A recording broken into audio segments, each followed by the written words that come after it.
Olá, pessoal, sejam bem-vindos ao Pod Científico, o podcast do Instituto Federal de São Paulo, campus São João do Boa Vista. Esse podcast, ele é uma ideia dos alunos PIBitianos, é um projeto dos PIBitianos aqui do nosso campus, e tem o intuito de levar a educação e ciência de uma forma leve e descontraída.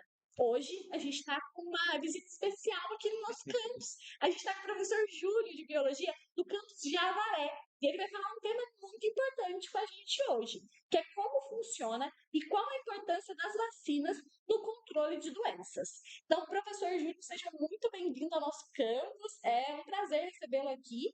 E para você, qual a importância da vacinação? Acho que é um Uhum. tema extremamente relevante. Então, boa tarde, né? Boa tarde, bom dia, boa noite, depende de que momento vocês estiverem vendo. Primeiramente, eu agradeço, né, o convite. Momentos como esse são sempre muito importantes para a gente falar um pouquinho sobre ciência, para a gente falar um pouquinho sobre divulgação de ciência, que é algo que a gente não está acostumado, né, no nosso dia a dia. Então, sempre que a gente tem essa oportunidade de falar sobre ciência para a população em geral, é um momento sempre oportuno. E quando a gente fala em vacinas, né, é um tema extremamente relevante e atual. Haja vista o que a gente passou aí nos últimos anos em consequência da pandemia da Covid-19.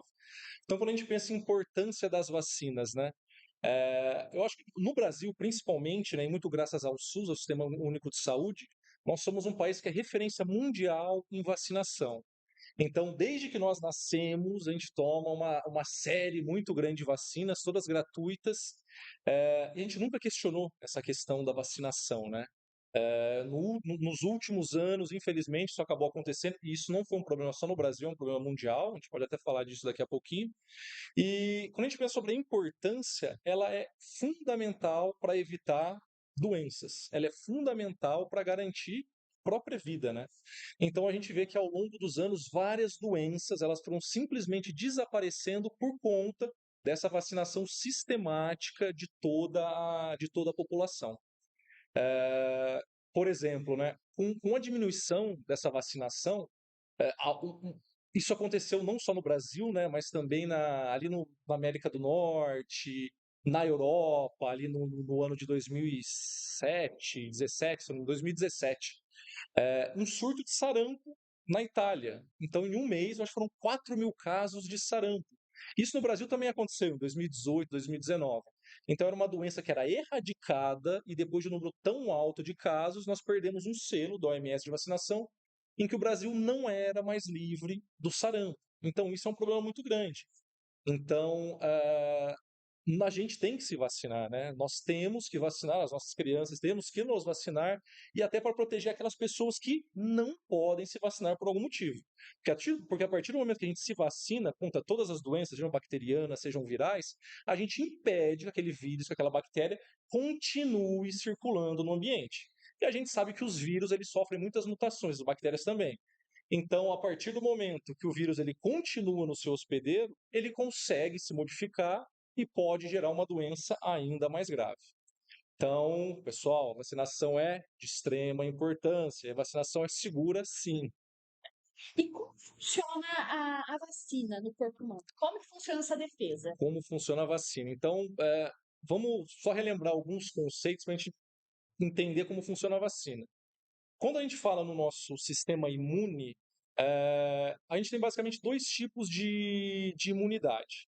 Uma imunidade que ela é adquirida, que a gente vai desenvolver alguns anticorpos de algumas células contra aquele micro-organismo, desde que a gente tenha entrado em contato com ele. E nós também temos a nossa imunidade inata, que é aquela que já nasce com a gente. Por exemplo, a pele. A pele é a nossa primeira barreira contra patógenos externos. Então, além da pele, nós temos ali neutrófilos, macrófagos, mastócitos, várias células de defesa, cada qual vai combater de uma forma específica um determinado patógeno. Então, como acontece com as vacinas? A vacina nada mais é do que um vírus ou uma bactéria atenuado, que nada mais é do que um patógeno que não vai causar doença. Então, o que esse patógeno vai fazer? O que esse vírus atenuado, o que essa bactéria atenuada, ou até mesmo um simples pedaço desse micro-organismo ou desse vírus, o que ele vai fazer? Ele vai estimular o nosso sistema imunológico a produzir anticorpos via linfócitos B ou células específicas, linfócitos T, contra esse micro-organismo, contra esse vírus. Então, em um primeiro momento, essa luta, essa batalha, digamos assim, contra o patógeno leva um pouco mais de tempo, que é a primeira vez que o nosso sistema imune está entrando em contato com ele, mas em um segundo momento, nós já temos células de defesa. Então, rapidamente, quando a gente tiver um segundo contato com esse micro-organismo, com esse patógeno, contra esse antígeno externo, o nosso organismo vai responder de forma muito rápida. Então, isso já acontece naturalmente com o nosso sistema imune. Então, as vacinas nada mais são do que uma forma de nós treinarmos o nosso sistema imune para quando a gente tiver contato com aquele antígeno, o nosso sistema imune ele já está preparado para isso.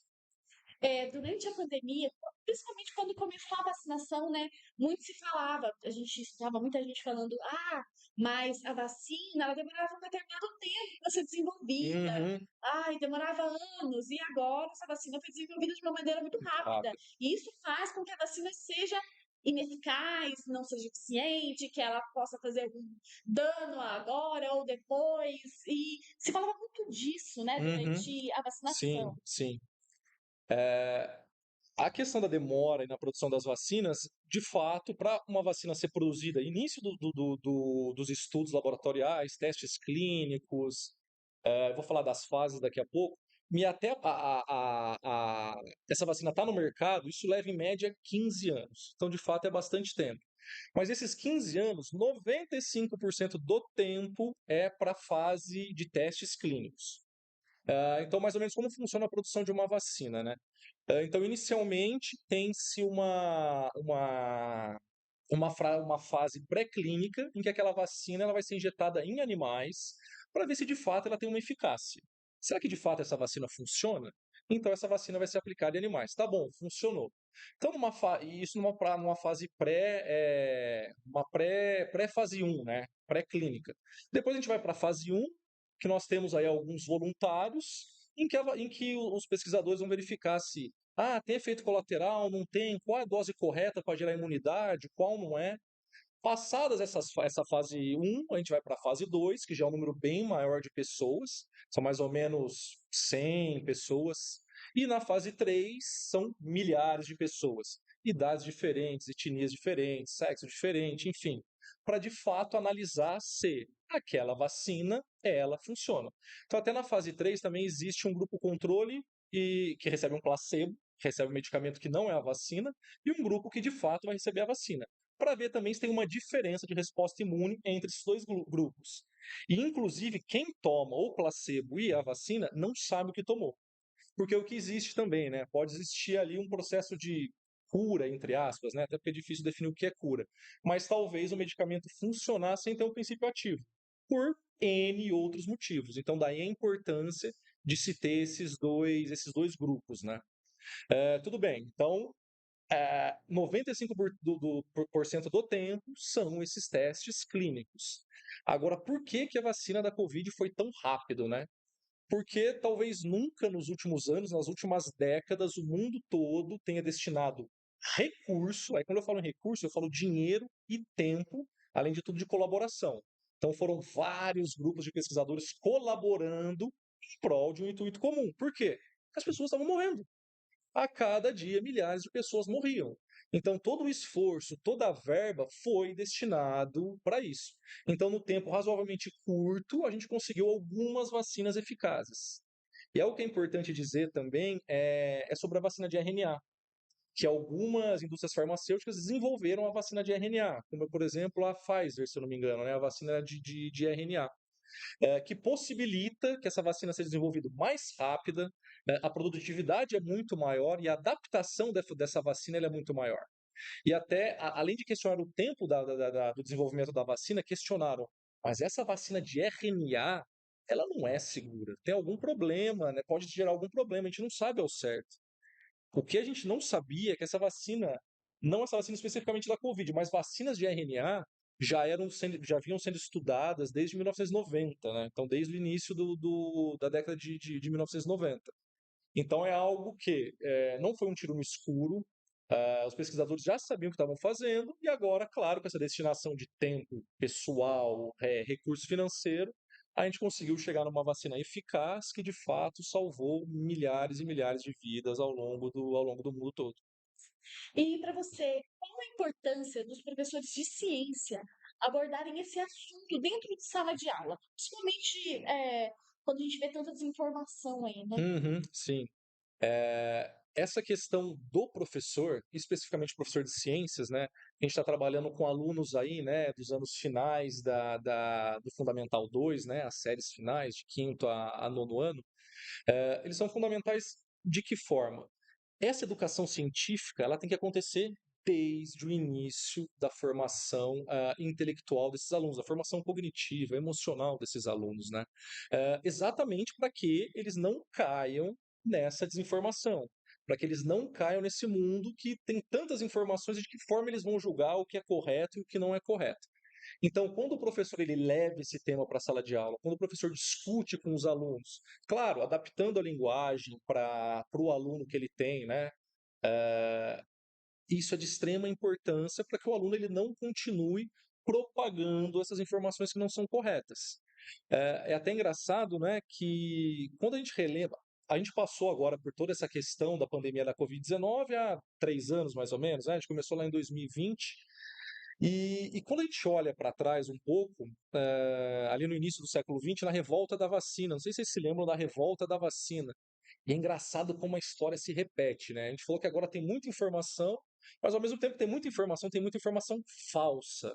Então, da importância dos educadores, né, combaterem isso e levando a discussão em sala de aula. E mesmo se o aluno falar, eu não concordo com isso, eu não acredito, meu pai fala que é tal coisa, isso não pode ser jogado para debaixo do tapete. Ah, porque a minha crença. Não, ciência é uma coisa, e o que é ensinado na escola é de fato conhecimento científico. Então isso tem que ser discutido, o aluno tem que ser confrontado, e quando eu estou falando confrontado, eu estou falando para brigar com o aluno, né? A ideia não é essa. Mas é ser discutido mesmo, tem que estudar, ler textos tal, para que de fato ele ressignifique isso. E que de uma certa forma ele consegue também virar um multiplicador disso. Na família, que muitas vezes não teve acesso a essa informação científica, né? A gente sabe do problema de formação que a gente tem no Brasil, né? A gente sabe a desigualdade social que o nosso país vive. Então não é todo mundo que tem essa possibilidade. Então o aluno ele pode ajudar até nesse sentido. Mas depois desse parênteses, né, algo que eu queria relembrar era essa questão da revolta da vacina, lá no início do século XX. Diferentemente de agora, no início do século XX a informação era mais escassa. O analfabetismo era muito grande e a gente tinha uma desinformação muito grande. E o estopim da revolta da vacina foi exatamente por conta de uma obrigatoriedade da vacinação de toda a população contra a varíola, que era uma doença que tava matando, que matava muito. Na verdade, já existia essa obrigação no século XIX, mas ninguém levava muito a sério. Mas no início do século XX, essa obrigatoriedade ela ficou um pouco mais séria. Inclusive, quem não se vacinasse, não poderia se matricular em escola, não poderia adentrar alguns prédios públicos e tudo mais. Então, isso gerou a revolta da população. Além do que, a população não entendia o que era vacina muito bem. E, inclusive, qualquer semelhança não é mera coincidência, existiu o boato entre a população de que a vacina deixaria as pessoas com cara de bovinos, de bois, de vacas. Olha que engraçado, né? 120 anos, 115 anos depois, a gente faz a mesma coisa, né? Parece que a gente aprende, mas a gente volta. Então, daí maior ainda a importância do professor, tá todo dia lá, do educador trazer sempre pautando esses assuntos que aparecem na TV. Tem um caso cotidiano aparecendo na TV, numa novela, no jornal, leva para a sala de aula. Vamos levar para a sala de aula, vamos trazer a realidade do aluno para a sala de aula e talvez desconstruir ou aprofundar aquele conhecimento, que pode ser dado de forma errônea em vários lugares, e é aquele momento em que o aluno de fato vai ter aquela formação sobre o que realmente é aquilo que ele está vendo, né? No caso da vacina, funciona, não funciona, gera doença, não gera doença. Então é importante a gente ter esse esclarecer não só os nossos alunos, mas a população como um todo sobre isso. Perfeito, professor. Eu agradeço ter disponibilizado o tempo do senhor para estar aqui conversando com a gente sobre um assunto tão importante. Agradeço você também que está assistindo esse vídeo e já sabe, né? Deixa seu like, segue a nossa página que teremos outros vídeos muito importantes aqui para vocês. Vale lembrar que o nosso Instituto Federal aqui de São João é muito conhecido pelo ensino médio e técnico, mas a gente também tem cursos de graduação e pós-graduação. Então fica o nosso convite para vocês acessarem a nossa página, que vai estar na descrição desse vídeo, e conhecer mais sobre o nosso campus. Então um abraço e até o próximo vídeo.